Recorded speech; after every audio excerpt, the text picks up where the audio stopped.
যে নির্দেশনা দিচ্ছি আর কিছু বলা লাগবে না, ওরা কি বলো তা না, ওরা কথা বললেই তোমাকে জবাব বলতে হবে যে অমুকটা মাসটা কেন জবাব দাও। কেন্দ্রীয় নির্বাহী সংসদের কাছে পৌঁছে দিব আপা, আপনি আবার নির্দেশনাটা দেন আপা, আমি পৌঁছে দিব আপা।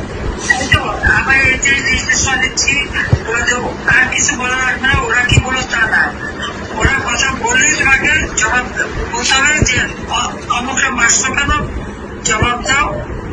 এই বোনদের এভাবে লাঞ্ছিত করছো কেন, পাকিস্তানি আলাদা বাহিনীর মতো সেটা জবাব দাও। তোমাদের ওইটাই যাবে কমান্ড, জি আপা, ওইটা কমেন্ট যাবে। আমরা এখন অনলাইনে সরব থাকবো আর সেফ থাকবো সবাই, এটুকু আপনার নির্দেশনা আপা। সবাই থাকতে হবে। হ্যাঁ জি আপা। 250টিরও বেশি ডিজাইন অপশন নিয়ে ওয়ালটন স্মার্ট ফ্রিজ, বোঝে আপনার প্রয়োজন। সবাই যে কজন কেন্দ্র কর্মচারী নামের তালিকা বাংলাদেশের সবাইকে সেট থাকতে হবে। জি আপা। এরা মানুষের জানতে আপা আপনি শুধু একটু জেনে রাখেন, আমরা ছাত্রলীগ আপনার সাথে বেমানি করিনি আপা, আমরা রাজপথে রক্ত দিছি, আমরা জীবন দিছি আপা, প্রয়োজনে আবার দিব, 1000 বার জন্ম নিব প্রয়োজনে, আমরা আপনার সাথে বেমানি করি নাই, কখনো করবো না আপা। আচ্ছা জি আপা, হাফিজ। জয়